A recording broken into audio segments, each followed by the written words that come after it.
Hello दोस्तों, good afternoon. स्वागत है आप सबका शिवकृपा क्लासेज पर। दोस्तों, इस वीडियो में हम लोग एसएससी सीजीएल टियर 1 एग्जाम 2025 के 13 व 30 अगस्त के आज शिफ्ट में पूछे सकने वाले most important static GK, GS, science, miscellaneous और करंट अफेयर्स के मोस्ट इंपॉर्टेंट क्वेश्चंस को सॉल्व करेंगे। दोस्तों, ये सारे क्वेश्चंस हमारे आपके एग्जाम में पूछे जाने वाले प्रश्नों के सभी टॉपिक्स, प्रश्नों के लेवल व प्रश्नों के टेंस, इसके अलावा दोस्तों आपके प्रीवियस ईयर एग्जाम्स के प्रश्नों को पूरी तरह से एनालाइज करके बनाया गया एक मोस्ट इंपॉर्टेंट वीडियो है। तो दोस्तों, आप लोग इन्हें कॉन्सेंट्रेट होकर सॉल्व करें। क्वेश्चंस कम सॉल्व होने पर पुनः प्रश्नों का रिवीजन करें ताकि एसएससी सीजीएल टियर 1 एग्जाम 2025 में आप लोग static GK, JS, science, miscellaneous और करंट अफेयर्स के टॉपिक से अच्छा स्कोर कर सकें। पीडीएफ आपका दोस्तों पूरी तरह से कंप्लीट कर दिया गया है। आपके एग्जाम में यहाँ से जो 25 क्वेश्चन, टोटल 50 नंबर का वेटेज है, जिसमें आपका पूरा स्टैटिक जीके आएगा, यानी कि परंपरागत सामान्य ज्ञान। आपके जीएस यानी कि सब्जेक्ट से क्वेश्चन आएंगे, हिस्ट्री, पॉलिटी, ज्योग्राफी, इकोनॉमिक्स। पूरा आपका साइंस यानी कि फिजिक्स, केमिस्ट्री, बायो। मिसलेनियस यानी कि विविध वाला चैप्टर व करंट अफेयर्स। आपके पूरे पाठ्यक्रम को प्रिपेयर करके आपके पीडीएफ में कंप्लीट कर दिया गया है, जहां जहां से आपके एग्जाम्स में क्वेश्चंस बनने हैं। एक सफिशियंट परफेक्ट पीडीएफ है दोस्तों आपके एग्जाम के लिए, जो कि आपको कम से कम समय में अच्छे से अच्छा स्कोर दिलाने में पूरी तरह से सक्षम है। 100 रुपीज इस पीडीएफ की पेड फीस रखी गई है। व्हाट्सअप नंबर आप लोगों के सामने है, जहां पर आप जुड़कर इस वैकेंसी का कंप्लीट पीडीएफ परचेज कर सकते हैं। तो चलिए दोस्तों, क्वेश्चंस की ओर चलते हम लोग वीडियो को स्टार्ट करेंगे स्टैटिक जीके के टॉपिक से। स्टैटिक जीके का पहला क्वेश्चन दोस्तों हमारे सामने है। देखेंगे किस टॉपिक से रखा गया है। क्वेश्चन है हमारा, जनगणना 2011 के अनुसार भारत का जनसंख्या घनत्व कितना है? करेक्ट आंसर होगा 382 व्यक्ति प्रति वर्ग किलोमीटर। स्टैटिक जीके से पहला क्वेश्चन दोस्तों हमारा किस टॉपिक से लग गया है? जनगणना 2011 यानी कि सेंसस 2011, जो कि आपका सुपर टॉपिक है। कंटिन्यू दोस्तों आपके एग्जाम्स के हर शिफ्ट में इस टॉपिक से क्वेश्चंस देखने को मिलेंगे। तो कंप्लीट सीट आपके सामने लगा दी गई। अगर इस सीट को आप लोग अच्छे से प्रिपेयर करके चलते हैं तो जनगणना 2011 टॉपिक से रिलेटेड कोई भी क्वेश्चंस आपके एग्जाम में किसी भी टेंट, किसी भी फॉर्मेट से पूछे आते हैं, क्वेश्चन आपसे मिस होंगे और ना एग्जाम में आपको तुक्का लगाना पड़ेगा। तो चलिए दोस्तों, इस सुपर टॉपिक को हम लोग पूरी तरह से कंप्लीट करना शुरू करते हैं। क्वेश्चन था हमारा, जनगणना 2011 के अनुसार भारत का जनसंख्या घनत्व कितना है? करेक्ट आंसर होगा 382 व्यक्ति प्रति वर्ग किलोमीटर। अब चलिए दोस्तों, इस सीट को थोड़ा सा अपने सामने करते हैं। देखिएगा, इंपॉर्टेंट पॉइंट्स के जरिए इस टॉपिक को बेसिक से लेकर सब कुछ क्रम से पूरी तरह से कंप्लीट किया गया है। पहला पॉइंट है हमारा, भारत में जनगणना की शुरुआत 1872 में लॉर्ड मेयो के कार्यकाल में हुई थी। वह भारत में नियमित जनगणना की शुरुआत तो 1881 में लॉर्ड रिपन के कार्यकाल में हुई थी। आगे बढ़ेंगे। स्वीडन 1749 में पहली बार आधुनिक विश्व में जनगणना कराने वाला देश है और अमेरिका 1790 में 10 की जनगणना की शुरुआत कराने वाला देश है और स्वतंत्र भारत की पहली जनगणना 1951 ईस्वी में हुई थी।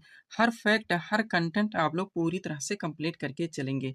आगे बढ़िएगा। पॉइंट है, 2011 की जनगणना भारत की 15वीं जनगणना व स्वतंत्र भारत की 7वीं जनगणना थी। 2011 की जनगणना का आदर्श वाक्य तो हमारी जनगणना हमारा भविष्य था। 2011 की जनगणना के समय जनगणना आयुक्त की बात की जाए तो डॉक्टर सी चंद्रमौली थे और 2011 की जनगणना की अनुमानित लागत 2200 करोड़ थी। ध्यान रखेंगे। अभी दोस्तों ये आपकी बेसिक चीजें हैं। आगे बढ़िएगा। अगला पॉइंट है आपका, 2001 से 2011 ईस्वी के बीच भारत की जनसंख्या की 10 की वृद्धि तो 17.7% रही। इस फैक्ट को आप लोग रट के रखेंगे। आगे बढ़िएगा। 1911 से 1921 ईस्वी के दौरान भारत में जनसंख्या की 10 की वृद्धि तो ऋणात्मक हो गई। कितनी? -0.31%। और यह भारत की जनगणना के इतिहास में पहली बार हुआ, जिस कारण 1921 ईस्वी को महान विभाजक वर्ष यानी कि year of the great divide कहा जाता है। ध्यान रखेंगे। यहाँ तक दोस्तों आपकी बेसिक चीजें थी। अब जनगणना 2011 से जो डाटा निकल के आया उसको आप लोग क्रम से पूरी तरह से कंप्लीट करेंगे। देखिएगा, पहला पॉइंट है, 2011 की जनगणना के अनुसार भारत की कुल जनसंख्या तो 1,21,08,54,977 है, यानी कि एक रूप में कहा जाए तो 121 करोड़ है, जो कि विश्व की कुल जनसंख्या का 17.5% है। आगे बढ़ेंगे। अब इसमें पुरुषों की कुल जनसंख्या की बात की जाए तो 62,37,24,248 है। व महिलाओं की संख्या की बात की जाए तो 58,64,69,174 है। ध्यान रखेंगे। परसेंटेज में बात की जाए दोस्तों तो पुरुषों की जनसंख्या का परसेंटेज है 51.54% व महिलाओं की जनसंख्या का परसेंटेज है 48.46%। अच्छे से आप लोग कंप्लीट करके चलेंगे। ऐसे फैक्ट हैं दोस्तों जो कि आपके एग्जाम में केवल पूछे ही नहीं जाएंगे, आप देखेंगे दोस्तों कंटिन्यू रिपीट होते रहेंगे। हम आपको बताना चाहेंगे दोस्तों, हमारे एक सेंटेंस से, एक कॉन्सेप्ट से बहुत सारे क्वेश्चन, फैक्ट और कंटेंट निकलते हैं जो कि आपके एग्जाम में भर भर के पूछे जाते हैं। यही वजह दोस्तों हम अपने वीडियोस में ऑप्शन नहीं लगाते, क्योंकि ऑप्शन से सारी चीजें एक साथ कंप्लीट नहीं हो सकती, केवल कंफ्यूजन क्रिएट होता है और टाइम टेकिंग हो जाता है। आगे बढ़िएगा। पॉइंट है आपका 2011 की जनगणना के अनुसार देश की कुल जनसंख्या में शहरी जनसंख्या की बात की जाए तो 31.2% है, जबकि ग्रामीण जनसंख्या की बात की जाए तो 68.8% है। आगे बढ़िएगा। 2011 की जनगणना के अनुसार सर्वाधिक जनसंख्या वाला राज्य तो उत्तर प्रदेश है, एवं न्यूनतम जनसंख्या वाला राज्य वो सिक्किम है। पूरी तरह से आप क्लियर रहेंगे। अब यही चीजें आप लोग केंद्र शासित प्रदेश में देखिए। तो 2011 की जनगणना के अनुसार सर्वाधिक जनसंख्या वाला केंद्र शासित प्रदेश तो दिल्ली है, एवं न्यूनतम जनसंख्या वाला केंद्र शासित प्रदेश वो लक्षद्वीप है। ध्यान रखेंगे आप लोग। आगे बढ़ते हैं। अगला पॉइंट है दोस्तों, 2011 की जनगणना के अनुसार सर्वाधिक 10 के जनसंख्या वृद्धि वाला राज्य तो मेघालय है। कितना है? 27.95%। एवं न्यूनतम 10 के वृद्धि वाला राज्य तो नागालैंड है। कितना है दोस्तों? -0.6%। ध्यान रखेंगे। अब यही चीजें आप लोग केंद्र शासित प्रदेश में देखिए। जो भी डाटा उठाया जाएगा दोस्तों, क्रम से आप लोग राज्य में और केंद्र शासित प्रदेश में कंप्लीट करते हुए आगे बढ़ेंगे। देखिएगा। 2011 की जनगणना के अनुसार सर्वाधिक 10 के जनसंख्या वृद्धि वाला केंद्र शासित प्रदेश तो दादरा एवं नगर हवेली है। कितना दोस्तों? 55.9%। एवं न्यूनतम 10 के वृद्धि वाला केंद्र शासित प्रदेश तो लक्षद्वीप है। कितना यहाँ का? 6.3%। ध्यान रखिएगा। आगे बढ़ते हैं। अगला पॉइंट है दोस्तों आपका 2011 की जनगणना के अनुसार भारत का जनसंख्या घनत्व देखा जाए तो 382 व्यक्ति प्रति वर्ग किलोमीटर है। आप सबसे पहले राज्य में देखिए। तो 2011 की जनगणना के अनुसार सर्वाधिक जनसंख्या घनत्व वाला राज्य वो बिहार है। कितना यहाँ का? 1106। एवं न्यूनतम जनसंख्या घनत्व वाला राज्य वो अरुणाचल प्रदेश है। कितना यहाँ का? केवल 17। अब केंद्र शासित प्रदेश में देखिए। तो 2011 की जनगणना के अनुसार सर्वाधिक जनसंख्या घनत्व वाला केंद्र शासित प्रदेश वो दिल्ली है। कितना यहाँ का? 11,320। एवं न्यूनतम जनसंख्या घनत्व वाला केंद्र शासित प्रदेश तो अंडमान निकोबार द्वीप समूह है। कितना यहाँ का? 46। ध्यान रखेंगे। आगे बढ़िएगा। अब लिंगानुपात कंप्लीट कीजिए।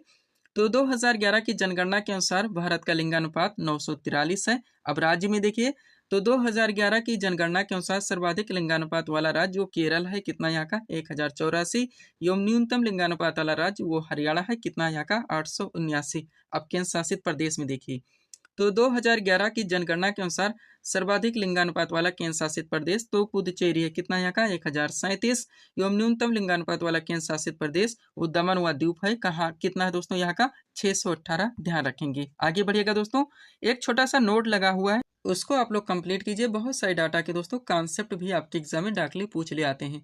जैसे कि दोस्तों जनसंख्या घनत्व क्या है, लिंगानुपात क्या है, शिशु लिंगानुपात क्या है, साक्षरता क्या है, तो इसको भी आप लोग कंप्लीट करेंगे। देखिएगा। नोट है हमारा, जन्म से लेकर 6 वर्ष की आयु तक प्रति 1000 बालकों की संख्या की तुलना में इसी आयु वर्ग में बालिकाओं की संख्या के अनुपात को शिशु लिंगानुपात कहते हैं। ध्यान रखिएगा। यानी कि अब आप लोग दोस्तों यहाँ पे शिशु लिंगानुपात पूरी तरह से कंप्लीट करेंगे। सबसे पहले भारत का देखिए। तो भारत का शिशु लिंगानुपात दोस्तों 919 है। अब राज्य में देखिए। तो 2011 की जनगणना के अनुसार सर्वाधिक शिशु लिंगानुपात वाला राज्य तो अरुणाचल प्रदेश है। कितना है दोस्तों? 972।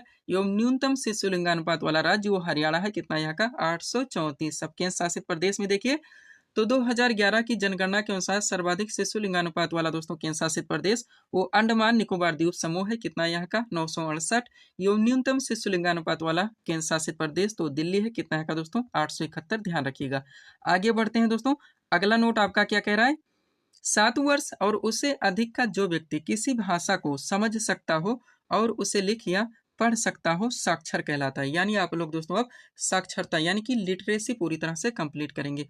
सबसे पहले भारत की साक्षरता देखिए। तो 2011 की जनगणना के अनुसार भारत की साक्षरता दर 74.04% है। इस फैक्ट को आप लोग रट के रखेंगे। अब इसमें पुरुषों की साक्षरता दर देखिए। तो दोस्तों पुरुषों की साक्षरता दर की बात की जाए तो 82.14% है। एवं महिलाओं की साक्षरता दर की बात की जाए तो 65.46% है। ध्यान रखिएगा। आगे बढ़ते हैं। 2011 की जनगणना के अनुसार भारत का सर्वाधिक साक्षरता वाला राज्य तो केरल है। कितना यहाँ का? 94%। एवं न्यूनतम साक्षरता वाला राज्य वो बिहार है। कितना यहाँ का? 61.8%। अब केंद्र शासित प्रदेश में देखिए। तो 2011 की जनगणना के अनुसार सर्वाधिक साक्षरता वाला केंद्र शासित प्रदेश वो लक्षद्वीप है, कितना यहाँ का 91.8%। एवं न्यूनतम साक्षरता वाला केंद्र शासित प्रदेश वो दादरा एवं नगर हवेली है, कितना यहाँ का 76.2%। हर फैक्ट हर कंटेंट को दोस्तों आप लोग पूरी तरह से रट के चलेंगे। आगे बढ़िएगा। अगला पॉइंट है दोस्तों आपका 2011 की जनगणना के अनुसार सर्वाधिक ग्रामीण जनसंख्या वाला राज्य तो हिमाचल प्रदेश है, कितना यहाँ का 90%। एवं न्यूनतम ग्रामीण जनसंख्या वाला राज्य वो गोवा है, कितना यहाँ का 37.8%। अब इसी क्वेश्चन को पलट दीजिए, यानी कि 2011 की जनगणना के अनुसार भारत का सर्वाधिक शहरी जनसंख्या वाला राज्य तो गोवा है, कितना यहाँ का 62.2%। एवं न्यूनतम शहरी जनसंख्या वाला राज्य वो हिमाचल प्रदेश है, कितना यहाँ का केवल 10%। अब केंद्र शासित प्रदेश में देखिए, तो 2011 की जनगणना के अनुसार भारत का सर्वाधिक शहरी जनसंख्या वाला केंद्र शासित प्रदेश तो दिल्ली है, कितना यहाँ का 97.5%। एवं न्यूनतम शहरी जनसंख्या वाला केंद्र शासित प्रदेश तो अंडमान एवं निकोबार द्वीप समूह है, कितना यहाँ का 37.7%। ध्यान रखिएगा। आगे बढ़ते हैं। अगला डाटा आपका क्या कह रहा है दोस्तों, 2011 की जनगणना के अनुसार भारत में अनुसूचित जाति यानी कि एससी की बात हो रही। सबसे पहले कुल संख्या देख लीजिए, तो 20.14 करोड़ है। अब किस राज्य केंद्र शासित प्रदेश में ज्यादा है ये कि देखिए, तो 2011 की जनगणना के अनुसार भारत का सबसे ज्यादा अनुसूचित जात यानी कि एससी जनसंख्या वाला राज्य केंद्र शासित प्रदेश तो उत्तर प्रदेश है। आप प्रतिशत में देखिए, तो 2011 की जनगणना के अनुसार सबसे ज्यादा यानी कि अनुसूचित जात एससी जनसंख्या प्रतिशतता वाला राज्य केंद्र शासित प्रदेश तो पंजाब है, कितना है दोस्तों यहाँ का 31.9%। हर वो फॉर्मेट से हर ट्रेंड से दोस्तों क्वेश्चंस को मेंशन किया गया है जैसे कि आपके एग्जाम में पूछी जाती है। एक छोटा सा नोट देखिए, 2011 की जनगणना के अनुसार नागालैंड हो गया, अरुणाचल प्रदेश, लक्षद्वीप एवं अंडमान निकोबार द्वीप समूह में कोई भी अनुसूचित जात यानी कि एससी निवास नहीं करती है। पूरी तरह से आप क्लियर रहेंगे। आगे बढ़िएगा दोस्तों। अगला पॉइंट क्या है आपका, 2011 की जनगणना के अनुसार देश में अनुसूचित जनजाति यानी कि एसटी की बात हो रही।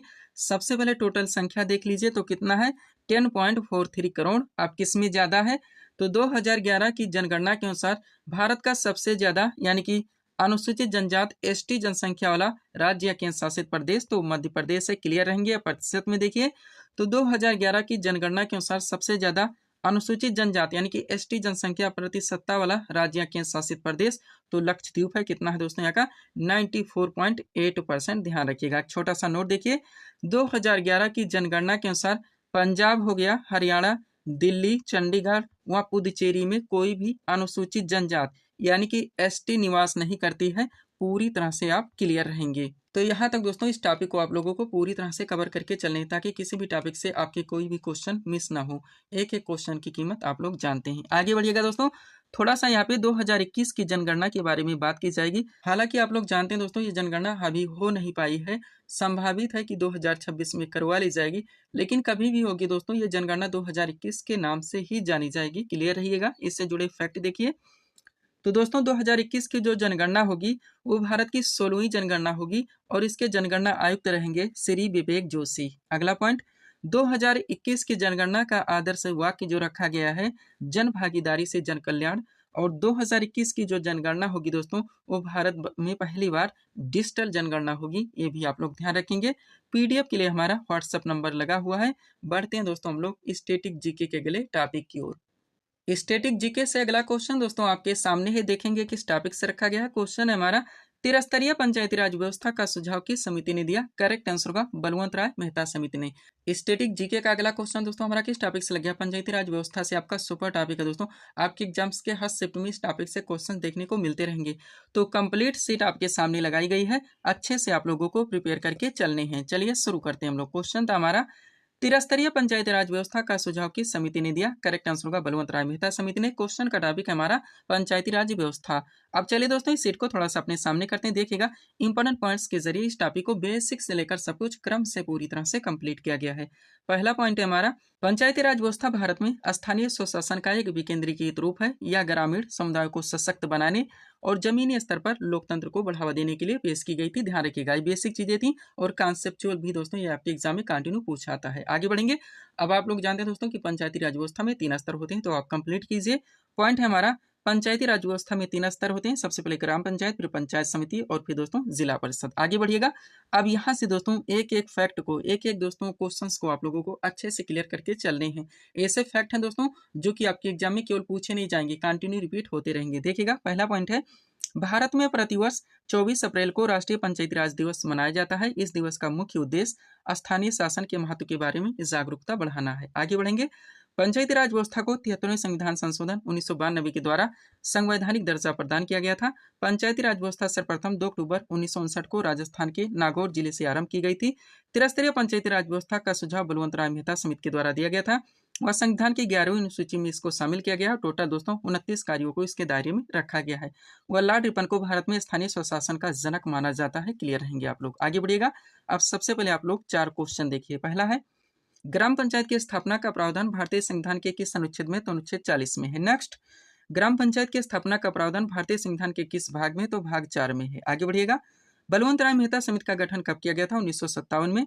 और पंचायती राज किस सूची के अंतर्गत आता है? तो राज्य सूची का विषय। क्लियर रहेंगे। आगे बढ़िएगा। अब पंचायती राज व्यवस्था से जुड़ी जितनी भी समितियां दोस्तों और उनका गठन कब हुआ था, आपके एग्जाम में कंटिन्यू क्वेश्चंस बनते हैं, इसको आप लोग पूरी तरह से कंप्लीट कीजिए। देखिएगा, पॉइंट है, पंचायती राज व्यवस्था से जुड़ी महत्वपूर्ण समितियां। बात की जाए हनुमंत राव समिति दोस्तों, ये पंचायती राज व्यवस्था से रिलेटेड है, जो कि 1983 में गठित हुई। GBK राव समिति इसी से रिलेटेड है, 1985 में गठित हुई। LM संघवी समिति दोस्तों इसी से रिलेटेड है, 1986 में गठित हुई। बलवंत राय मेहता समिति दोस्तों इसी से रिलेटेड है, 1957 में गठित हुई। अशोक मेहता समिति दोस्तों इसी से रिलेटेड है, 1977 में गठित हुई। और थुंगा समिति भी इसी से रिलेटेड है, जो कि 1989 में गठित की गई। ध्यान रखेंगे। आगे बढ़िएगा। थोड़ा सा दोस्तों और क्वेश्चन देखिए ताकि टॉपिक आपका पूरी तरह से क्लियर हो सके। पहला क्वेश्चन है, ग्राम पंचायत की आय का मुख्य स्रोत क्या है? तो मेला एवं बाजार कर। नेक्स्ट, पंचायती राज प्रणाली किस पर आधारित है? तो सत्ता के विकेंद्रीकरण पर। कौन पंचायती राज संस्थाओं के निर्वाचन के लिए उत्तरदायी? तो राज्य निर्वाचन आयोग। और द्विस्तरीय पंचायती राज व्यवस्था का सुझाव किस समिति ने दिया था? अशोक मेहता समिति ने। ध्यान रखेंगे। PDF के लिए हमारा व्हाट्सएप नंबर लगा हुआ है। बढ़ेंगे दोस्तों अब हम लोग क्वालिटी के टॉपिक की ओर। क्वालिटी से अगला क्वेश्चन दोस्तों हमारे सामने ही देखेंगे किस टॉपिक से रखा गया। क्वेश्चन है हमारा, भारतीय संविधान में वर्णित संविधान संशोधन की प्रक्रिया का प्रावधान किस देश के संविधान से लिया गया है? करेक्ट आंसर होगा दक्षिण अफ्रीका के संविधान से। क्वालिटी का अगला क्वेश्चन दोस्तों हमारा किस टॉपिक से लग गया? भारतीय संविधान के विदेशी स्रोत से। डायरेक्टली आपके एग्जाम में क्वेश्चंस बनते हैं दोस्तों कि मूल अधिकार किस देश के संविधान से लिया गया, मूल कर्तव्य कहाँ से ली गई, संसदीय व्यवस्था कहाँ से ली गई, समवर्ती सूची कहाँ से ली गई, संविधान संशोधन प्रक्रिया कहाँ से ली गई, एकल नागरिकता कहाँ से ली गई। तो जितने भी हो सकते हैं पूरी तरह से कंप्लीट करके परफेक्ट सीट आपके सामने लगा दी गई। जब चाहे सीट को आप लोग 2 मिनट में पूरी तरह से रिवाइज कर सकते हैं। तो चलिए दोस्तों इस सुपर टॉपिक को हम लोग पूरी तरह से कंप्लीट करना शुरू करते हैं। क्वेश्चन हमारा, भारतीय संविधान में वर्णित संविधान संशोधन की प्रक्रिया का प्रावधान किस देश के संविधान से लिया गया है? करेक्ट आंसर होगा दक्षिण अफ्रीका के संविधान से। अब चलिए दोस्तों इस सीट को थोड़ा सा अपने सामने करते हैं। देखिएगा, इंपॉर्टेंट पॉइंट्स के जरिए दोस्तों इस टॉपिक को क्रम से पूरी तरह से कंप्लीट किया गया है। स्टार्ट करते हैं हम लोग ब्रिटेन के संविधान से। तो सबसे पहले इसमें दोस्तों संसदीय शासन प्रणाली मोस्ट इंपॉर्टेंट, विधि निर्माण प्रक्रिया यानी कि विधि का शासन, एकल नागरिकता आपका बार बार पूछा ही जाता है, संसदीय विशेषाधिकार, मंत्रिमंडल का लोकसभा के प्रति सामूहिक उत्तरदायित्व, औपचारिक प्रधान के रूप में राष्ट्रपति, अखिल भारतीय सेवा प्रणाली और द्विसदनीय व्यवस्था, ये सारे प्रावधान दोस्तों ब्रिटेन के संविधान से लिए गए हैं। क्लियर रहिएगा। यही वजह दोस्तों अपने वीडियोस में ऑप्शन नहीं लगाते। अमेरिका के संविधान से देखेंगे तो प्रस्तावना, मौलिक अधिकार आपका बार बार पूछा ही जाता है, उपराष्ट्रपति का पद, स्वतंत्र एवं निष्पक्ष न्यायालय, न्यायिक पुनर्विलोकन तथा सर्वोच्च न्यायालय का गठन एवं शक्तियां, ये प्रावधान अमेरिका के संविधान से लिए गए हैं। कनाडा के संविधान से देखेंगे तो संघात्मक व्यवस्था, मोस्ट इंपॉर्टेंट, शक्तियों का विभाजन, राज्यपाल की नियुक्ति तथा अवशिष्ट शक्तियों का केंद्र में निहित होना, ये प्रावधान कनाडा के संविधान से लिए गए। आयरलैंड के संविधान से देखेंगे दोस्तों तो नीति निदेशक तत्व यानी कि DPSP, राष्ट्रपति की निर्वाचन पद्धति तथा राज्यसभा में सदस्यों का निर्वाचन, ये प्रावधान आयरलैंड के संविधान से लिए गए हैं। जर्मनी के संविधान से देखेंगे तो केवल एक प्रावधान क्या दोस्तों, आपातकालीन उपबंध। ध्यान रखिएगा। आगे बढ़ते हैं। अगला आपका क्या दोस्तों, सोवियत संघ यानी कि रूस के संविधान से देखेंगे दोस्तों कि हमारे देश के संविधान में क्या क्या लिया गया है। तो मौलिक कर्तव्य यानी कि फंडामेंटल ड्यूटीज आपका सुपर रहेगा ही, पंचवर्षीय योजना भी मोस्ट इंपॉर्टेंट, प्रस्तावना में जो शब्द रखे गए दोस्तों, न्याय का आदर्श, ये सारी चीजें दोस्तों सोवियत संघ यानी कि रूस के संविधान से लिए गए हैं। फ्रांस के संविधान से देखेंगे तो गणतंत्र की अवधारणा का प्रावधान तथा प्रस्तावना में दोस्तों जो स्वतंत्रता, समानता एवं बंधुत्व के शब्द जोड़े गए हैं, ये सारे प्रावधान फ्रांस के संविधान से लिए गए हैं। ऑस्ट्रेलिया के संविधान से देखेंगे तो प्रस्तावना की भाषा, समवर्ती सूची आपका बार बार पूछा ही जाता है, केंद्र राज्य के बीच संबंध तथा जो संसद के दोनों सदनों की संयुक्त बैठक कराई जाती है, ये सारी प्रावधान ऑस्ट्रेलिया के संविधान से लिए गए हैं। दक्षिण अफ्रीका के संविधान से देखेंगे तो संविधान संशोधन की प्रक्रिया यानी कि आर्टिकल 368, और जापान के संविधान से देखेंगे दोस्तों तो कानून द्वारा स्थापित शब्दावली, ये प्रावधान जापान के संविधान से लिए गए हैं।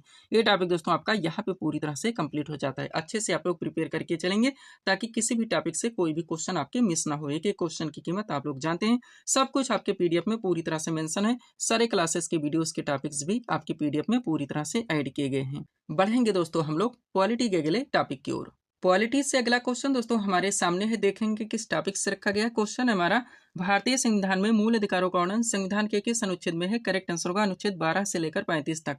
पॉलिटी का अगला क्वेश्चन दोस्तों हमारा किस टॉपिक से लग गया, मूल अधिकार यानी कि फंडामेंटल राइट्स से। आपका सबसे सुपर टॉपिक, कंटिन्यू आपके एग्जाम्स के हर शिफ्ट में दोस्तों मिनिमम 1 से 2 क्वेश्चन इस टॉपिक से देखने को मिलेंगे। तो कंप्लीट सीट आपके सामने लगाई गई है। अगर इस सीट को आप लोग अच्छे से प्रिपेयर करके चलते हैं तो यकीन कीजिएगा दोस्तों इस टॉपिक से कोई भी क्वेश्चन आपके एग्जाम में किसी भी टेंट किसी भी फॉर्मेट से पूछे जाते हैं, क्वेश्चन आपसे मिस होंगे और ना एग्जाम में आपको तुक्का लगाना पड़ेगा। तो चलिए दोस्तों इस सुपर टॉपिक को हम लोग पूरी तरह से कंप्लीट करना शुरू करते हैं। क्वेश्चन था हमारा, भारतीय संविधान में मूल अधिकारों का वर्णन संविधान के किस अनुच्छेद में है। करेक्ट आंसर होगा अनुच्छेद 12 से लेकर 35 तक। अब चलिए दोस्तों इस सीट को थोड़ा सा अपने सामने करते हैं। देखिएगा इंपॉर्टेंट पॉइंट्स के जरिए इस टॉपिक को बेसिक से लेकर सब कुछ क्रम से पूरी तरह से कंप्लीट किया गया है। पहला पॉइंट है हमारा, भारतीय संविधान में मूल अधिकारों का वर्णन संविधान के अनुच्छेद 12 से लेकर 35 तक है, जो कि संविधान का भाग 3 है। आगे बढ़ेंगे। प्रारंभ में मूल अधिकारों की संख्या 7 थी, लेकिन 44वें संविधान संशोधन 1978 के द्वारा संपत्ति के अधिकार को मूल अधिकार से हटाकर एक विधिक अधिकार यानी कि कानूनी अधिकार बना दिया गया और अनुच्छेद 300 का में जोड़ दिया गया। तब से वर्तमान में टोटल मूल अधिकारों की संख्या 6 है। एक एक फैक्ट, एक एक सेंटेंस दोस्तों आप लोग अच्छे से क्लियर करके चलेंगे। आगे बढ़िएगा। अब सबसे पहले दोस्तों आप लोग उन सभी 6 मूल अधिकारों को क्रम से पूरी तरह से कंप्लीट कीजिए जहां से आपके एग्जाम में इजीली क्वेश्चन पूछ लिए जाते हैं। देखिएगा सबसे पहले दोस्तों समानता का अधिकार, जिसका प्रावधान भारतीय संविधान के अनुच्छेद 14 से लेकर 18 तक है। दूसरा है आपका दोस्तों स्वतंत्रता का अधिकार, जिसका प्रावधान भारतीय संविधान के अनुच्छेद 19 से लेकर 22 तक है। तीसरा आपका शोषण के विरुद्ध अधिकार, जिसका प्रावधान भारतीय संविधान के अनुच्छेद 23 से लेकर 24 तक है। चौथा दोस्तों आपका धार्मिक स्वतंत्रता का अधिकार, जिसका प्रावधान भारतीय संविधान के अनुच्छेद 25 से लेकर 28 तक है। पांचवा आपका संस्कृति तथा शिक्षा संबंधी अधिकार, जिसका प्रावधान भारतीय संविधान के अनुच्छेद 29 से लेकर 30 तक है। और छठा दोस्तों संवैधानिक उपचारों का अधिकार, जिसका प्रावधान भारतीय संविधान के अनुच्छेद 32 में क्लियर रहिएगा। अब चूंकि दोस्तों ये आपका सुपर टॉपिक है, कंटिन्यू दोस्तों हर आर्टिकल से यहाँ से आपके एग्जाम में कंटिन्यू क्वेश्चंस बनेंगे, तो इसको दोस्तों हम लोग क्रम से एक एक आर्टिकल से रिलेटेड दोस्तों जितने भी प्रावधान किए गए हैं पूरी तरह से कंप्लीट करेंगे। देखिएगा तो सबसे पहले था दोस्तों हमारा समानता का अधिकार, जिसका प्रावधान भारतीय संविधान के अनुच्छेद 14 से लेकर 18 तक है। अब इसमें एक एक प्रावधान आप लोग देखिए। स्टार्ट करते हैं। बात की जाए दोस्तों कानून के समक्ष समानता के अधिकार का प्रावधान, तो ये भारतीय संविधान के अनुच्छेद 14 में है। धर्म, मूल वंश, जात, लिंग या जन्म स्थान के भेदभाव के निषेध का प्रावधान दोस्तों ये भारतीय संविधान के अनुच्छेद 15 में है। लोक नियोजन के विषयों में अवसर की समानता का प्रावधान अनुच्छेद 16 में है। अस्पृश्यता कांत दोस्तों आपका अनुच्छेद 17 में आता है और उपाधियों कांत दोस्तों ये अनुच्छेद 18 में आता है। ध्यान रखिएगा, ऐसे फैक्ट हैं दोस्तों जो कि आपके एग्जाम में केवल पूछे ही नहीं जाएंगे, आप देखते रहेंगे दोस्तों, कंटिन्यू रिपीट होते रहेंगे। आगे बढ़िएगा। दूसरा आता है दोस्तों आपका स्वतंत्रता का अधिकार, जिसका प्रावधान भारतीय संविधान के अनुच्छेद 19 से लेकर 22 तक है। अब इसमें दोस्तों आप लोग एक एक प्रावधान को पूरी तरह से कंप्लीट कीजिए। चलिए स्टार्ट करते हैं। बात की जाए दोस्तों विचार और अभिव्यक्ति की स्वतंत्रता का अधिकार, तो ये भारतीय संविधान के अनुच्छेद 19A में है। नेक्स्ट, अस्त्र शस्त्र रहित तथा शांतिपूर्वक सम्मेलन की स्वतंत्रता का प्रावधान दोस्तों ये भारतीय संविधान के अनुच्छेद 19B में है। समुदाय और संघ निर्माण की स्वतंत्रता का प्रावधान भारतीय संविधान के अनुच्छेद 19C में है। भारत राज्य क्षेत्र में अबाध भ्रमण की स्वतंत्रता का अधिकार का प्रावधान दोस्तों भारतीय संविधान के अनुच्छेद 19D में है। और भारत राज्य क्षेत्र में अबाध निवास की स्वतंत्रता का प्रावधान दोस्तों ये अनुच्छेद 19A में है। आगे बढ़िएगा। वृत्त, उपजीविका या कारोबार की स्वतंत्रता का प्रावधान ये भारतीय संविधान के अनुच्छेद 19F में है। नेक्स्ट, अपराध की दोष सिद्धि के संबंध में संरक्षण का प्रावधान अनुच्छेद 20 में है। व्यक्तिगत स्वतंत्रता तथा जीवन की सुरक्षा का प्रावधान दोस्तों अनुच्छेद 21 में है। और बंदीकरण की अवस्था में दोस्तों संरक्षण का प्रावधान ये भारतीय संविधान के अनुच्छेद 22 में है। पूरी तरह से आप क्लियर रहेंगे। आगे बढ़िएगा। तीसरा आता है दोस्तों आपका शोषण के विरुद्ध अधिकार, जो कि भारतीय संविधान के अनुच्छेद 23 व 24 में है। इसमें 23 देखिएगा तो मानव की क्रय विक्रय और बेकार पर रोक दोस्तों इसका प्रावधान अनुच्छेद 23 में है। और 14 वर्ष से कम आयु के बच्चों को कारखानों, खानों तथा अन्य जोखिमपूर्ण कार्यों में नौकरी पर रखने पर निषेध दोस्तों इसका प्रावधान भारतीय संविधान के अनुच्छेद 24 में। ध्यान रखिएगा। चौथा आता है आपका धार्मिक स्वतंत्रता का अधिकार, जिसका प्रावधान भारतीय संविधान के अनुच्छेद 25 से 28 तक है। इसमें पहला देखिएगा तो अंतःकरण की स्वतंत्रता दोस्तों अनुच्छेद 25 में है। धार्मिक मामलों का प्रबंध करने की स्वतंत्रता का प्रावधान अनुच्छेद 26 में है। धार्मिक व्यय के लिए निश्चित धन पर कर अदायगी में छूट, इसका प्रावधान अनुच्छेद 27 में है। और शिक्षण संस्थाओं में धार्मिक शिक्षा प्राप्त करने या न करने की स्वतंत्रता का प्रावधान दोस्तों ये अनुच्छेद 28 में है। पूरी तरह से आप क्लियर रहेंगे। आगे बढ़ेगा।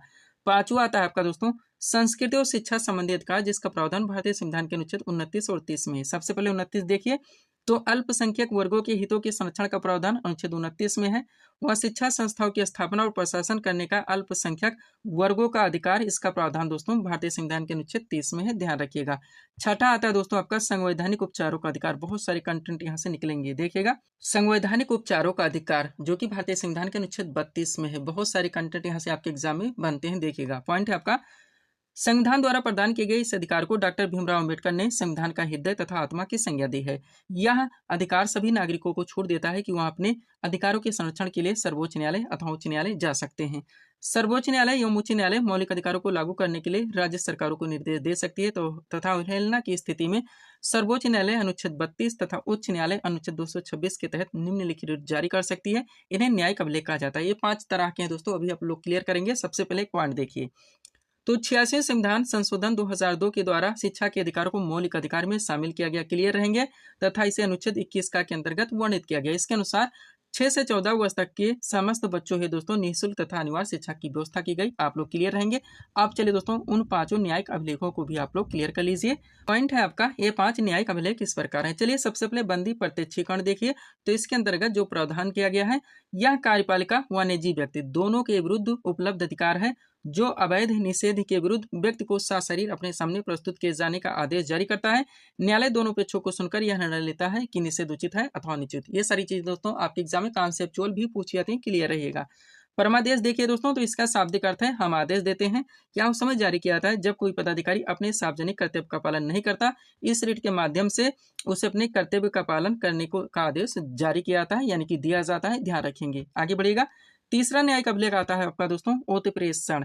इसका शाब्दिक अर्थ और अधिक जानकारी प्राप्त करना है। यह आदेश कानूनी क्षेत्राधिकार से संबंधित त्रुटियों अथवा अधीनस्थ न्यायालय से कुछ सूचना प्राप्त करने के लिए जारी किया जाता है। चौथा, अधिकारी परीक्षा। जब कोई व्यक्ति ऐसे पदाधिकारी के रूप में कार्य करने लगता है जिसका वह वैधानिक रूप से अधिकारी नहीं है, तो न्यायालय इस रिट के द्वारा पूछता है कि वह किस आधार पर इस पद पर कार्य कर रहा है। इस प्रश्न का समुचित उत्तर देने तक वह कार्य नहीं कर सकता, क्लियर रहेगा। और पांचवा है दोस्तों आपका प्रतिषेध। यह तब जारी किया जाता है जब कोई न्यायिक अधिकरण अथवा अर्ध न्यायिक प्राधिकरण अपने क्षेत्राधिकार का अतिक्रमण करता है। इसमें प्राधिकरण न्यायालय को कार्यवाही तत्काल रोकने का आदेश दोस्तों जारी किया जाता है, यानी कि दिया जाता है, क्लियर रहिएगा। आगे बढ़ते हैं दोस्तों। अब मौलिक अधिकारों का निलंबन किस तरह से होता है, इससे रिलेटेड जितने भी फैक्ट बनते हैं आप क्लियर कीजिए ताकि टॉपिक आपका अच्छे से कंप्लीट हो सके। पॉइंट है आपका मौलिक अधिकारों का निलंबन। पहला पॉइंट, जब राष्ट्रपति देश में अनुच्छेद 352 के तहत राष्ट्रीय आपातकाल की घोषणा कब किस आधार पर, तो युद्ध और बाह्य आक्रमण के आधार पर देता है। तो अनुच्छेद 19 के तहत दोस्तों प्राप्त सभी मौलिक अधिकार स्वतः निलंबित हो जाते हैं, ध्यान रखिएगा। नेक्स्ट, अन्य मौलिक अधिकारों को राष्ट्रपति अनुच्छेद 359 के तहत अधिसूचना जारी कर निलंबित कर सकता है। 44वें संविधान संशोधन 1978 के अनुसार अनुच्छेद 20 जिसमें प्रावधान किया गया है अपराधों के लिए दोष सिद्धि के संबंध में संरक्षण, और अनुच्छेद 21 जिसमें प्रावधान किया गया है जीवन और व्यक्तिगत स्वतंत्रता की सुरक्षा को निलंबित नहीं किया सकता, क्लियर रहिएगा। डॉक्टर आपके एग्जाम में क्वेश्चन बनते हैं दोस्तों कि वो आपके कौन कौन से अधिकार हैं या राइट्स हैं दोस्तों जो कि आपातकाल के दौरान भी नष्ट नहीं होते, खत्म नहीं होते, समाप्त नहीं होते। तो अनुच्छेद 20-21 से ध्यान रखिएगा। अगला पॉइंट, इस प्रकार देश में आपात स्थिति में राष्ट्रपति अधिसूचना जारी कर अनुच्छेद 20 और 21 द्वारा प्रदत्त अधिकारों को छोड़कर से सभी मौलिक अधिकारों को स्वतः निलंबित कर सकता है, क्लियर रहिएगा। आगे बढ़ते हैं, एक छोटा सा नोट देखिए ताकि टॉपिक आपका पूरी तरह से क्लियर हो सके। दोस्तों मौलिक अधिकार को भारतीय संविधान का मैग्ना कार्टा कहा जाता है, क्लियर रहेगा। और भारतीय संविधान में वर्णित मौलिक अधिकार ये अमेरिका के संविधान से लिए गए हैं। यहाँ पे आपका ये टॉपिक पूरी तरह से कंप्लीट हो जाता है। अब यहीं पे दोस्तों एक छोटा सा आपका अधिकार है, हालांकि दोस्तों ये मौलिक अधिकार का हिस्सा नहीं है लेकिन क्वेश्चन आपके एग्जाम में बन सकते हैं, तो इसको भी आप लोग यहीं पे पूरी तरह से कंप्लीट कीजिए। देखिएगा क्या है दोस्तों, सूचना का अधिकार यानी कि राइट टू इन्फॉर्मेशन, RTI आप लोग नाम सुने होंगे। इससे रिलेटेड फैक्ट देखिए, तो भारतीय नागरिकों को सूचना का अधिकार वर्ष कानून दोस्तों 2005 प्राप्त है, जो संपूर्ण देश में 12 अक्टूबर 2005 से लागू है। यद्यपि यह एक मौलिक अधिकार नहीं है, परंतु इस अधिकार के उल्लंघन करने के क्रम में संदर्भित अधिकारी को दंडित करने का प्रावधान किया गया है, क्लियर रहिएगा। सूचना आयोग ने राष्ट्रीय एवं राज्य स्तरीय निकाय का गठन इस अधिकार को लागू करने के लिए के उद्देश्य से किया है, ये भी आप लोग ध्यान रखेंगे। PDF के लिए दोस्तों ये हमारा व्हाट्सएप नंबर लगा हुआ है। बढ़ेंगे दोस्तों अब हम लोग हिस्ट्री के टॉपिक की ओर। हिस्ट्री से पहला क्वेश्चन दोस्तों आपके सामने ही देखेंगे किस टॉपिक से रखा गया है। क्वेश्चन हमारा, महात्मा बुद्ध ने अपना पहला उपदेश कहाँ पर दिया था। करेक्ट आंसर होगा सारनाथ ऋषिपत्तनम में। हिस्ट्री से पहला क्वेश्चन दोस्तों हमारा किस टॉपिक से लग गया, बौद्ध धर्म से। आपका सुपर टॉपिक है दोस्तों, कंटिन्यू आपके एग्जाम्स के हर शिफ्ट में ऐसे क्वेश्चन देखने को मिलते रहेंगे। तो कंप्लीट सीट आपके सामने लगा दी गई है, अच्छे से आप लोगों को प्रिपेयर करके चलने हैं। चलिए शुरू करते हैं हम लोग। क्वेश्चन था हमारा, महात्मा बुद्ध ने अपना पहला उपदेश कहाँ पर दिया था। करेक्ट आंसर होगा सारनाथ ऋषिपत्तनम में। आप चलिए दोस्तों इस सीट को थोड़ा सा अपने सामने करते हैं। देखिएगा इंपॉर्टेंट पॉइंट्स के जरिए इस टॉपिक को बेसिक से लेकर सब कुछ क्रम से पूरी तरह से कंप्लीट किया गया है। पहला पॉइंट है हमारा, गौतम बुद्ध का जन्म कपिलवस्तु के निकट लुम्बिनी ग्राम में 563 ईसा पूर्व में हुआ था। क्लियर रहेंगे। इनके पिता का नाम शुद्धोधन था जो कि साकीगढ़ के प्रधान थे, और माता का नाम महामाया था जो कि कोलीगढ़ की राजकुमारी थी। अगला पॉइंट, महात्मा बुद्ध की पत्नी का नाम यशोधरा और पुत्र का नाम राहुल था। महात्मा बुद्ध ने 29 वर्ष की आयु में गृह त्याग किया, जिसे बौद्ध ग्रंथों में महाभिनिष्क्रमण के नाम से जाना जाता है। आगे बढ़ेंगे। महात्मा बुद्ध को ज्ञान की प्राप्ति 35 वर्ष की अवस्था में उर्वेला निरंजना नदी के किनारे हुई थी। महात्मा बुद्ध ने मल्ल गणराज्य की राजधानी कुशीनारा, जिसे कि वर्तमान कुशीनगर के नाम से जाना जाता है, में 483 ईसा पूर्व में 80 वर्ष की अवस्था में शरीर त्याग दिया, जिसे बौद्ध ग्रंथों में महापरिनिर्वाण कहा जाता है। आगे बढ़ेंगे। गौतम बुद्ध ने अपना पहला उपदेश सारनाथ ऋषिपत्तनम में दिया, जिसे बौद्ध ग्रंथों में धम्म चक्र परिवर्तन कहा जाता है। ध्यान रखेंगे आप लोग। आगे बढ़िएगा। अगला पॉइंट यहाँ से दोस्तों आपका, महात्मा बुद्ध ने अपने सर्वाधिक उपदेश कौशल की राजधानी श्रावस्ती में दिए। क्लियर रहेंगे। प्रतीत समुत्पाद को गौतम बुद्ध की शिक्षाओं का सार कहा जाता है। हजारों बार पूछा गया है। बौद्ध धर्म अनीश्वरवादी तथा अनात्मवादी है। बुद्ध हो गया, शंख एवं धम्म, ये तीनों दोस्तों बौद्ध धर्म के त्रिरत्न है। क्लियर रहिएगा आप लोग। आगे बढ़िएगा। अभी इस सीट को दोस्तों आप लोगों को अच्छे से रिवाइज रखने हैं, जहां पे दोस्तों बुद्ध के जीवन से संबंधित जो महत्वपूर्ण घटनाएं दोस्तों आपके एग्जाम में क्वेश्चंस पूछे जाते हैं दोस्तों, इनके जीवन संबंधी घटनाओं प्रतीक चिन्हों के लेकर, तो इसको भी आप लोग कंप्लीट करेंगे। देखिएगा पॉइंट हमारा, बुद्ध के जीवन से संबंधित घटनाएं, उनके प्रतीक चिन्ह। एक तरफ दोस्तों विभिन्न घटनाओं के नाम दिए गए हैं, दूसरी तरफ दोस्तों उनसे संबंधित प्रतीक चिन्हों के नाम दिए गए हैं। स्टार्ट करते हैं हम लोग। बात की जाए दोस्तों जन्म, तो इसका प्रतीक जो है कमल एवं साढ़ है। गृह त्याग की घटना है दोस्तों घोड़ा है। ज्ञान का प्रतीक दोस्तों पीपल वृक्ष है। निर्वाण का प्रतीक दोस्तों पद चिन्ह है। वह मृत्यु का प्रतीक दोस्तों स्तूप है। ध्यान रखिएगा आप लोग। आगे बढ़ते हैं। अगला पॉइंट दोस्तों आपका, जातक कथाओं में गौतम बुद्ध की जीवन संबंधी कहानियां हैं। अगला पॉइंट, बौद्ध ग्रंथों में सुप्त पिटक, विनय पिटक तथा अभिधम्म पिटक को सामूहिक रूप से त्रिपिटक कहा गया है। वह त्रिपिटक की भाषा पाल है। क्लियर रहिएगा। इन तीनों पिटक के नाम दोस्तों आप जरूर ध्यान रखेंगे। क्वेश्चन का ट्रेंड अगर चेंज कर दिया जाए, निम्न में से कौन सा दोस्तों त्रिपिटक का खंड नहीं, भाग नहीं, अंग नहीं है, ऐसे में अगर आप लोग तीनों पिटक के नाम याद नहीं रखते तो आप क्वेश्चन सॉल्व नहीं कर सकते। महात्मा बुद्ध ने अपने उपदेश दोस्तों पाली भाषा में दिए थे। कालांतर में कनिष्क के शासनकाल में बौद्ध धर्म का विभाजन हीनयान तथा महायान दो शाखाओं में हो गया। हीनयान शाखा के अनुयायियों ने गौतम बुद्ध के मूल उपदेशों को स्वीकार किया, जबकि महायान शाखा के अनुयायियों ने गौतम बुद्ध की दोस्तों मूर्ति पूजा का प्रचलन शुरू किया। पूरी तरह से आप क्लियर रहेंगे। आगे बढ़िएगा। अब दोस्तों आप लोग जानते हैं कि बौद्ध धर्म में टोटल 4 महासंगीतों का आयोजन हुआ था, तो इसको भी आप लोग पूरी तरह से कंप्लीट कीजिए। देखिएगा पॉइंट हमारा, बौद्ध धर्म की महासंगीतियां। बौद्ध धर्म में टोटल 4 महासंगीतों का आयोजन किया गया था। उनके अध्यक्ष, शासनकाल और स्थान इस प्रकार है। तो सबसे पहले दोस्तों इन 4 विभिन्न संगीतों के क्रम दिए गए हैं। समय दिया गया है, कब किया गया था, स्थल कहाँ पे किया गया था, किसके शासनकाल में, और अध्यक्षता किसके द्वारा की गई थी, ये भी मेंशन कर दिया गया है। बात की जाए दोस्तों प्रथम बौद्ध संगीति की, तो इसका आयोजन 483 ईसा पूर्व में राजगृह में अजातशत्रु के शासनकाल में हुआ था, और इस संगीत की अध्यक्षता दोस्तों महाकश्यप ने की थी। द्वितीय बौद्ध संगीति का आयोजन 383 ईसा पूर्व में वैशाली में कालाशोक के शासनकाल में हुआ था, और अध्यक्षता दोस्तों इसकी सब्बा कामी के द्वारा की गई थी। तृतीय बौद्ध संगीति का आयोजन 250 ईसा पूर्व में दोस्तों पाटलिपुत्र में अशोक के शासनकाल में हुआ था। अध्यक्षता इसकी मोगलिपुत्तिस ने की थी। और चतुर्थ बौद्ध संगीति की बात की जाए तो दोस्तों इसका आयोजन ईसा की प्रथम शताब्दी में किया गया था, कुंडल वन में कनिष्क के शासनकाल में, और इसकी अध्यक्षता वसुमित्र ने की थी। सब कुछ आप क्लियर करके चलेंगे। एक छोटा सा पॉइंट देखिए दोस्तों, ताकि ये टॉपिक आपका पूरी तरह से क्लियर हो सके। नोट है हमारा, महात्मा बुद्ध को एशिया के ज्योतिपुंज यानी कि लाइट ऑफ एशिया के नाम से भी जाना जाता है। क्लियर रहेंगे। पीडीएफ के लिए दोस्तों ये हमारा व्हाट्सएप नंबर लगा हुआ है। बढ़ेंगे दोस्तों हम लोग हिस्ट्री के अगले टॉपिक की ओर। हिस्ट्री से अगला क्वेश्चन दोस्तों हमारे सामने है, देखेंगे किस टॉपिक से रखा गया। क्वेश्चन हमारा, जैन धर्म के 24वें एवं अंतिम तीर्थंकर कौन थे? करेक्ट आंसर होगा महावीर स्वामी। हिस्ट्री का अगला क्वेश्चन दोस्तों हमारा किस टॉपिक से लग गया? जैन धर्म। ये भी आपका सुपर टॉपिक है, कंटिन्यू दोस्तों आपके एग्जाम्स में यहाँ से क्वेश्चन बनेंगे। तो कंप्लीट सीट आपके सामने लगाई गई है, अच्छे से आप लोगों को प्रिपेयर करके चलने हैं। चलिए शुरू करते हैं हम लोग। क्वेश्चन था हमारा, जैन धर्म के 24वें एवं अंतिम तीर्थंकर कौन थे? करेक्ट आंसर होगा महावीर स्वामी। आप चलिए दोस्तों इस सीट को थोड़ा सा अपने सामने करते हैं। देखिएगा इंपॉर्टेंट पॉइंट्स के जरिए इस टॉपिक को क्रम से पूरी तरह से कंप्लीट किया गया है। पहला पॉइंट है हमारा, जैन धर्म के प्रथम तीर्थंकर ऋषभदेव थे। इन्हें इस धर्म का संस्थापक भी माना जाता है। आगे बढ़ेंगे। जैन धर्म में कुल 24 तीर्थंकर हुए। महावीर स्वामी जैन धर्म के 24वें तीर्थंकर थे। इन्हें इस धर्म का दोस्तों वास्तविक संस्थापक माना जाता है।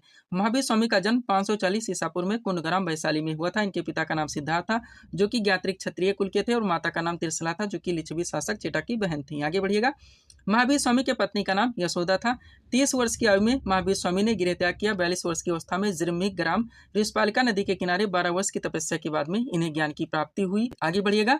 यहाँ से अगला पॉइंट है दोस्तों आपका, महावीर स्वामी का परिनिर्वाण यानी कि मृत्यु 72 वर्ष की अवस्था में 468 ईसा पूर्व में पावापुरी में हुई थी। अगला पॉइंट, महावीर स्वामी ने 5 महाव्रतों के पालन का उपदेश दिया। ये 5 महाव्रत हैं, सत्य है, अहिंसा है, अस्तेय, अपरिग्रह एवं ब्रह्मचर्य। इनमें से शुरू के 4 महाव्रत जैन धर्म के 23वें तीर्थंकर पार्श्वनाथ के थे। अंतिम महाव्रत ब्रह्मचर्य महावीर स्वामी ने जोड़ा। जैन धर्म में कर्म फल से छुटकारा पाने के लिए त्रिरत्न का पालन आवश्यक माना गया है। ये त्रिरत्न है सम्यक दर्शन, सम्यक ज्ञान एवं सम्यक आचरण। आगे बढ़ेंगे। जैन धर्म अनिश्वरवादी है। जैन धर्म में आत्मा की मान्यता है। महावीर स्वामी पुनर्जन्म एवं कर्मवाद में विश्वास करते थे और जैन साहित्य को आगम कहा जाता है। नेक्स्ट पॉइंट, महावीर स्वामी अपने उपदेश प्राकृत भाषा में दिए। कालांतर में जैन धर्म 2 संप्रदाय श्वेतांबर एवं दिगंबर में बढ़ गया। श्वेतांबर संप्रदाय के अनुयायी श्वेत वस्त्र धारण करते थे, जबकि दिगंबर संप्रदाय के अनुयायी दोस्तों ये वस्त्रों का परित्याग करते थे। आप पूरी तरह से क्लियर रहेंगे। आगे बढ़िएगा। अब आप लोग जानते हैं दोस्तों कि जैन धर्म में टोटल 2 महासंगीतियों का आयोजन किया गया था। इनको भी आप लोग क्रम से पूरी तरह से कंप्लीट करेंगे। देखिएगा पॉइंट हमारा, जैन धर्म की महासंगीतियां। जैन धर्म में टोटल 2 महासंगीतियों का आयोजन हुआ था। इन महासंगीतियों का समय, स्थल, अध्यक्षता व कार्य कौन से हुए थे इसमें दोस्तों ये भी पूरी तरह से मेंशन कर दिया गया है। तो सबसे पहले दोस्तों इन दोनों संगीतियों के क्रम दिए गए हैं, समय दिया गया है, स्थल दिया गया है, अध्यक्षता दिया गया है और कार्य जो हुए थे वो भी मेंशन कर दिया गया है। बात की जाए दोस्तों प्रथम जैन संगीति का आयोजन तो 322 ईसा पूर्व से लेकर 298 ईसा पूर्व के बीच में किया गया था। पाटलिपुत्र में अध्यक्षता इसकी स्थूलभद्र के द्वारा की गई थी और इसमें दोस्तों जैन धर्म को 2 भागों यानी कि श्वेतांबर व दिगंबर में बांट दिया गया था। द्वितीय जैन संगीति का आयोजन 512 ईस्वी में वल्लभी में हुआ था, दिव्य ऋषि गणी या क्षमा श्रवण की अध्यक्षता में, और इसमें दोस्तों धर्म ग्रंथों को लिपिबद्ध किया गया था। ध्यान रखिएगा, ये टॉपिक आपका यहाँ पे पूरी तरह से कंप्लीट हो जाता है। पीडीएफ के लिए दोस्तों ये हमारा व्हाट्सएप नंबर लगा हुआ है। बढ़ेंगे दोस्तों अब हम लोग के टॉपिक की ओर। स्टैटिक जीके का अगला क्वेश्चन दोस्तों हमारे सामने है। देखेंगे किस टॉपिक से रखा गया है। क्वेश्चन है हमारा, 1857 ईस्वी के विद्रोह का नेतृत्व लखनऊ से किसने किया था? करेक्ट आंसर होगा बेगम हजरत महल ने। स्टैटिक जीके का अगला क्वेश्चन दोस्तों हमारा किस टॉपिक से लग गया है? 1857 ईस्वी की क्रांति को लेकर आया हुआ है, जो कि आपका सुपर टॉपिक है दोस्तों, ट्रेंडिंग टॉपिक है। बहुत सारे क्वेश्चंस, फैक्ट व कंटेंट यहाँ से बनते हैं जो कि आपके एग्जाम में कंटिन्यू पूछे जाते हैं। तो कंप्लीट सीट आपके सामने लगाई गई है, अच्छे से आप लोगों को प्रिपेयर करके चलने हैं। चलिए शुरू करते हैं हम लोग। क्वेश्चन था हमारा, 1857 ईस्वी के विद्रोह का नेतृत्व लखनऊ से किसने किया था? करेक्ट आंसर होगा बेगम हजरत महल ने।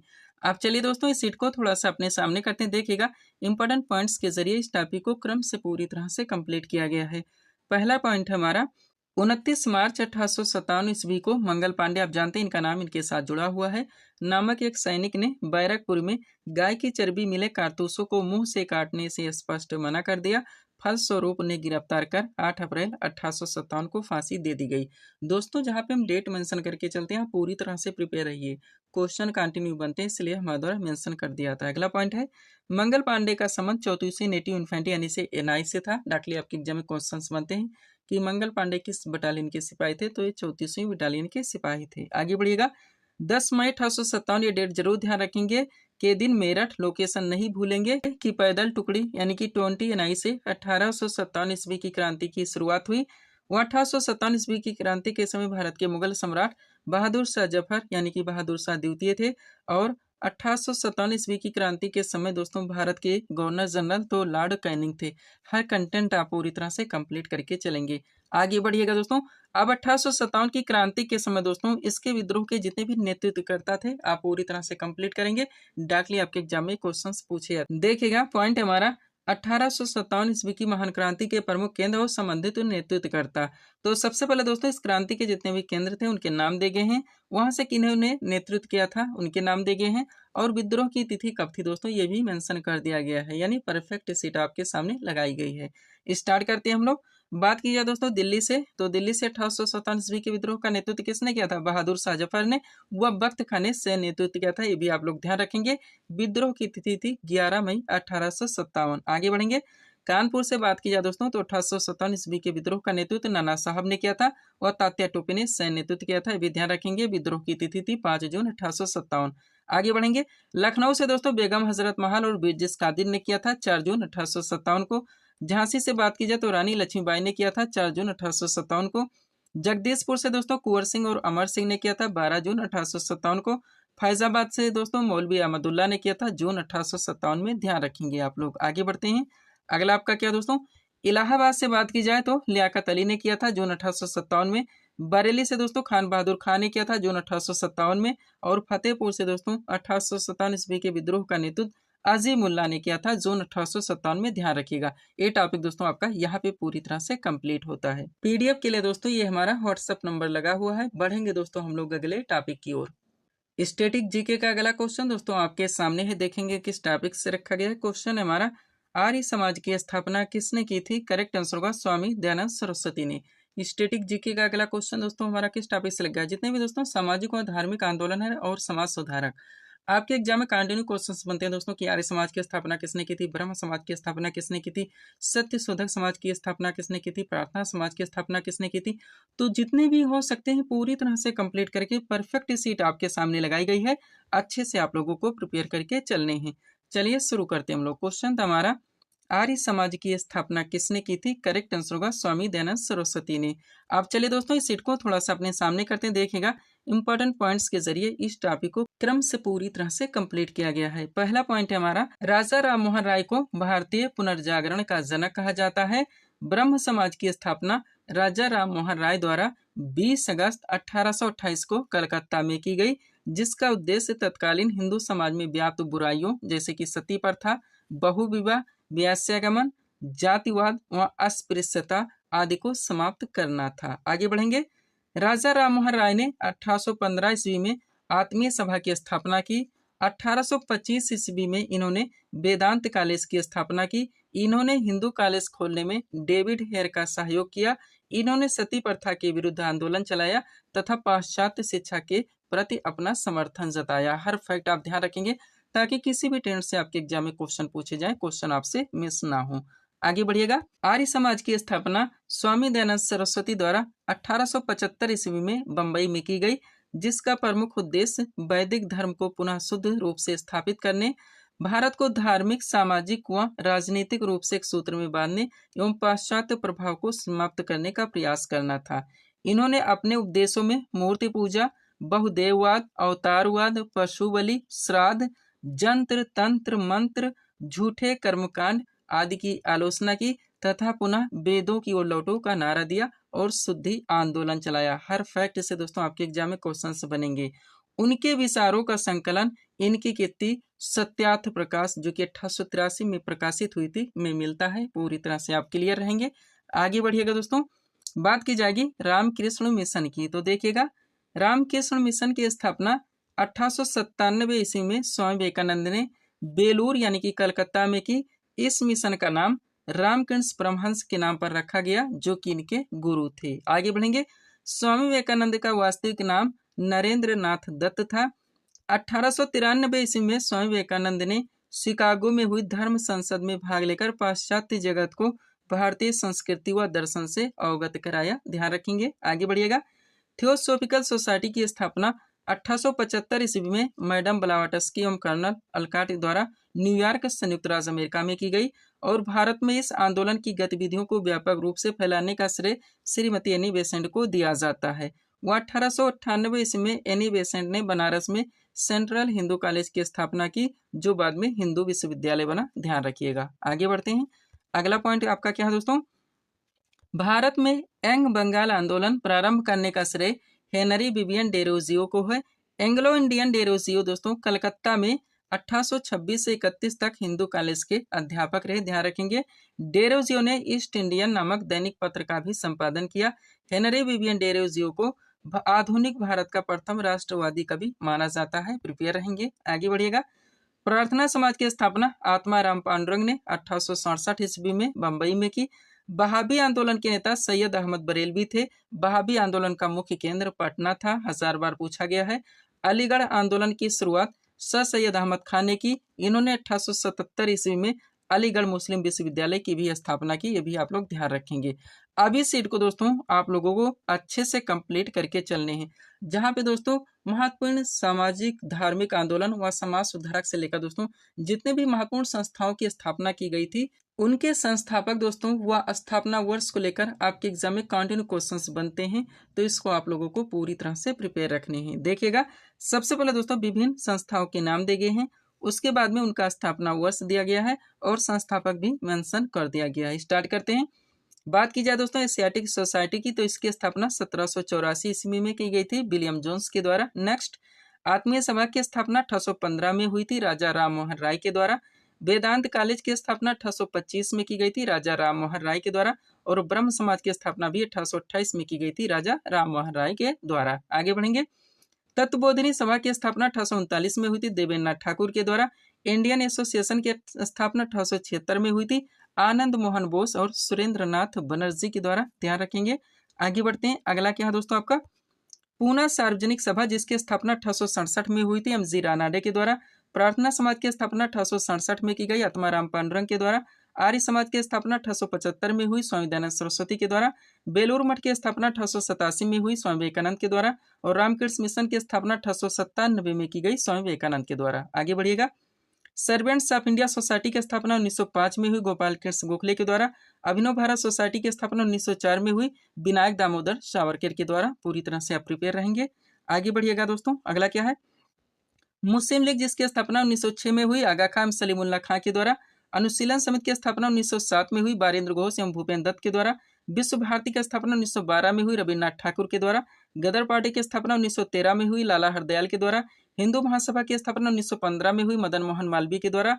होम रूल लीग की स्थापना 1916 में की गई तिलक एवं एनी बेसेंट के द्वारा। ध्यान रखिएगा। आगे बढ़ते हैं। जो भी टॉपिक्स दोस्तों हमारे द्वारा उठाए जाते हैं उनको वहीं पे पूरी तरह से कंप्लीट किया जाता है। अगला है खिलाफत आंदोलन, जिसकी स्थापना 1919 में हुई अली बंधु के द्वारा। स्वराज पार्टी की स्थापना 1923 में की गई मोतीलाल नेहरू एवं चित्तरंजन दास के द्वारा। राष्ट्रीय स्वयंसेवक संघ की स्थापना 1927 में की गई डॉक्टर हेडगेवार एवं बीएस मुंजे के द्वारा। खुदाई खिदमतगार की स्थापना 1937 में हुई खान अब्दुल गफ्फार खां के द्वारा। फॉरवर्ड ब्लॉक की स्थापना 1939 में की गई सुभाष चंद्र बोस के द्वारा। हिंदुस्तान सोशलिस्ट रिपब्लिकन आर्मी की स्थापना 1928 में हुई भगत सिंह एवं चंद्रशेखर आजाद के द्वारा। ध्यान रखेंगे। आगे बढ़ते हैं। लास्ट है दोस्तों आपका आजाद हिंद सरकार, जिसकी स्थापना 1943 में की गई सुभाष चंद्र बोस के द्वारा। ध्यान रखेंगे आप लोग। पीडीएफ के लिए हमारा व्हाट्सएप नंबर लगा हुआ है। बढ़ेंगे दोस्तों हम लोग अगले टॉपिक की ओर। स्टैटिक जीके का अगला क्वेश्चन दोस्तों आपके सामने है। देखेंगे किस टॉपिक से रखा गया है। क्वेश्चन है हमारा पुलित्जर पुरस्कार किस क्षेत्र में प्रदान किया जाता है। करेक्ट आंसर होगा पत्रकारिता के क्षेत्र में। स्टैटिक जीके का अगला क्वेश्चन दोस्तों हमारा किस टॉपिक से लग गया है। जितने भी दोस्तों राष्ट्रीय और अंतरराष्ट्रीय लेवल के पुरस्कार एवं सम्मान है संबंधित क्षेत्र, आपके एग्जाम में डायरेक्टली क्वेश्चंस बनते हैं दोस्तों कि पुलित्जर पुरस्कार के क्षेत्र में दिया जाता है, कलिंग पुरस्कार के क्षेत्र में दिया जाता है, ग्रेमी पुरस्कार के क्षेत्र में दिया जाता है, धन्वंतरी पुरस्कार के क्षेत्र में दिया जाता है, अस्कर पुरस्कार के क्षेत्र में दिया जाता है। तो जितने भी हो सकते हैं पूरी तरह से कंप्लीट करके परफेक्ट सीट आपके सामने लगा दी गई है। अच्छे से आप लोगों को प्रिपेयर करके चलने हैं। चलिए शुरू करते हैं हम लोग। क्वेश्चन था हमारा पुलित्जर पुरस्कार किस क्षेत्र में प्रदान किया जाता है। करेक्ट आंसर होगा पत्रकारिता के क्षेत्र में। क्वेश्चन का टॉपिक है हमारा महत्वपूर्ण राष्ट्रीय और अंतर्राष्ट्रीय पुरस्कार तथा संबंधित क्षेत्र। चलिए दोस्तों इस सीट को थोड़ा सा अपने सामने करते हैं। देखेगा एक तरफ दोस्तों विभिन्न राष्ट्रीय और अंतर्राष्ट्रीय पुरस्कार एवं सम्मान के नाम दिए गए हैं, दूसरी तरफ दोस्तों संबंधित क्षेत्र के नाम दिए गए हैं। स्टार्ट करेंगे दोस्तों हम लोग अंतर्राष्ट्रीय पुरस्कार एवं सम्मान तथा संबंधित क्षेत्र से। तो देखेगा एक तरफ इसमें अंतर्राष्ट्रीय पुरस्कार एवं सम्मान के नाम दिए गए हैं, दूसरी तरफ संबंधित क्षेत्र के नाम दिए गए हैं। बात की जाए दोस्तों नोबेल पुरस्कार की, तो सबसे पहले ध्यान देंगे ये टोटल 6 क्षेत्रों में दिया जाता है।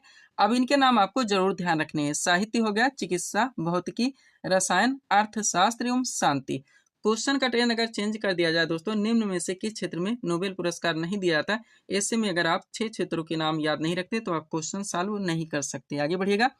पुलित्जर पुरस्कार पत्रकारिता के क्षेत्र में दिया जाता है, ऑस्कर पुरस्कार फिल्म के क्षेत्र में दिया जाता है, कलिंग पुरस्कार विज्ञान के क्षेत्र में दिया जाता है, बुकर पुरस्कार साहित्य के क्षेत्र में दिया जाता है, ग्रैमी पुरस्कार ये संगीत के क्षेत्र में दिया जाता है। ध्यान रखिएगा। आगे बढ़ते हैं। अगला क्या है दोस्तों आपका रामन मैग्सेसे पुरस्कार, जो कि सरकारी सेवा हो गया, जन सेवा, पत्रकारिता, साहित्य तथा संचार, अंतर्राष्ट्रीय समझ के क्षेत्र में दिया जाता है। और महात्मा गांधी शांति पुरस्कार ये शांति के क्षेत्र में दिया जाता है। ध्यान रखेंगे। ये थे दोस्तों अंतर्राष्ट्रीय पुरस्कार एवं सम्मान तथा संबंधित क्षेत्र जिनको आप लोगों ने पूरी तरह से कंप्लीट किए हैं। आगे बढ़िएगा दोस्तों। अब राष्ट्रीय लेवल पे जितने भी पुरस्कार एवं सम्मान है संबंधित क्षेत्र हैं उनको हम लोग पूरी तरह से कंप्लीट करेंगे। देखिएगा एक तरफ राष्ट्रीय पुरस्कार एवं सम्मान के नाम दिए गए, दूसरी तरफ संबंधित क्षेत्र के नाम दिए गए हैं। बात करेंगे दोस्तों सबसे पहले हम लोग भारत रत्न की, तो ध्यान दीजिएगा। कला हो गया, साहित्य, विज्ञान, खेल के क्षेत्र में विशिष्ट सेवा तथा जनसेवा के लिए पुरस्कार दिया जाता है। दादा साहब फाल्के पुरस्कार फिल्म के क्षेत्र में दिया जाता है। ज्ञानपीठ पुरस्कार साहित्य के क्षेत्र में दिया जाता है। सरस्वती सम्मान भी साहित्य के क्षेत्र में दिया जाता है और व्यास सम्मान भी साहित्य के क्षेत्र में दिया जाता है। आगे बढ़ेंगे। कबीर पुरस्कार ये सामाजिक सद्भाव के क्षेत्र में दिया जाता है, पूरी तरह से आप ध्यान रखेंगे। आगे बढ़िएगा। अगला क्या है दोस्तों, द्रोणाचार्य पुरस्कार जो कि खेल प्रशिक्षण के क्षेत्र में दिया जाता है। मेजर ध्यानचंद खेल रत्न पुरस्कार खेल सराहनीय प्रदर्शन करने वाले खिलाड़ी को दिया जाता है। अर्जुन पुरस्कार खेल के क्षेत्र में दिया जाता है। शांति स्वरूप भटनागर पुरस्कार ये विज्ञान के क्षेत्र में दिया जाता है। धन्वंतरी पुरस्कार चिकित्सा के क्षेत्र में दिया जाता है। बोलाक पुरस्कार ये कृषि के पैदावार में उल्लेखनीय योगदान के लिए दिया जाता है। चमेली देवी पुरस्कार दोस्तों ये पत्रकारिता के क्षेत्र में दिया जाता है, ध्यान रखिएगा। आगे बढ़ते हैं। लास्ट है दोस्तों आपका गोविंद वल्लभ पंत पुरस्कार जो कि सर्वश्रेष्ठ सांसद को दिया था। यहाँ तक इस टॉपिक को आप लोग कंप्लीट करके चलेंगे। पीडीएफ के लिए हमारा व्हाट्सएप नंबर लगा हुआ है। बढ़ेंगे दोस्तों हम लोग स्टैटिक जीके के अगले टॉपिक की ओर। स्टैटिक जीके से अगला क्वेश्चन दोस्तों हमारे सामने ही देखेंगे किस टॉपिक से रखा गया है। क्वेश्चन है हमारा, हर्षचरित नामक पुस्तक के लेखक कौन है? करेक्ट आंसर होगा Banabhatta.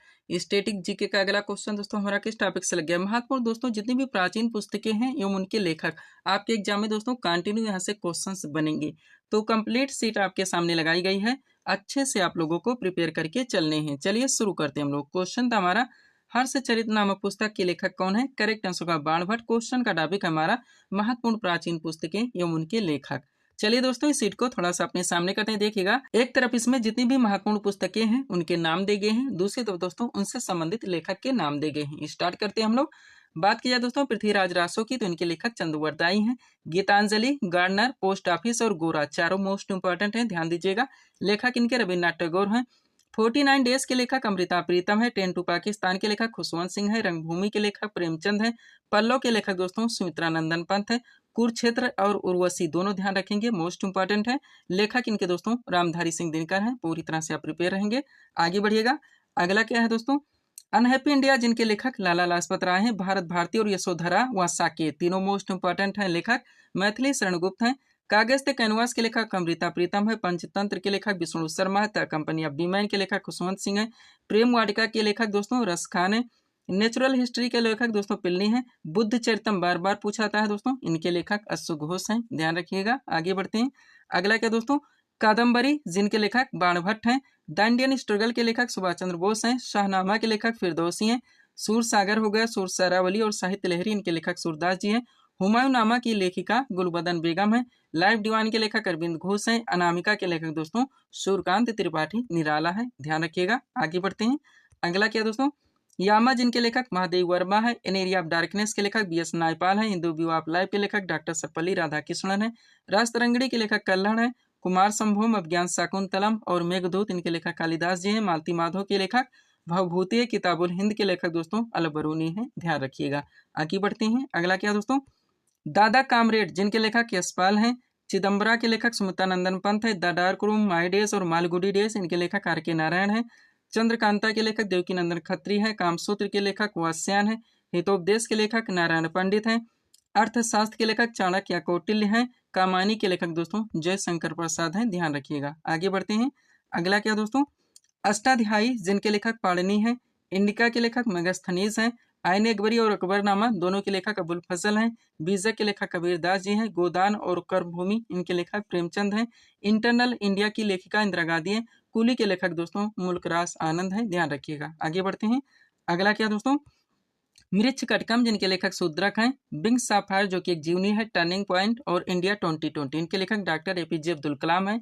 The discovery of India के लेखक पंडित जवाहरलाल नेहरू। इंडिया डिवाइडेड के लेखक डॉक्टर राजेंद्र प्रसाद हैं। माई एक्सपेरिमेंट विद ट्रूथ और हिंद स्वराज इनके लेखक महात्मा गांधी जी हैं।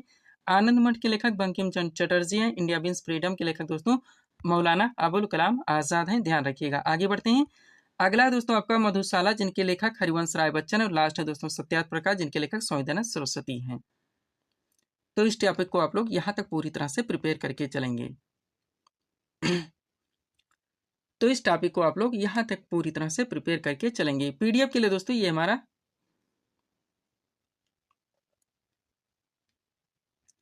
व्हाट्सएप नंबर लगा हुआ है। व्हाट्सएप नंबर लगा हुआ है और दोस्तों हम यहीं पे इस वीडियो को विराम देना चाहेंगे। और भी टॉपिक सेट करते हैं तो आपका वीडियो लंबा खींच जाएगा। तो मिलते हैं दोस्तों हम आपको अपने अगले वीडियोस में। Thanks for watching.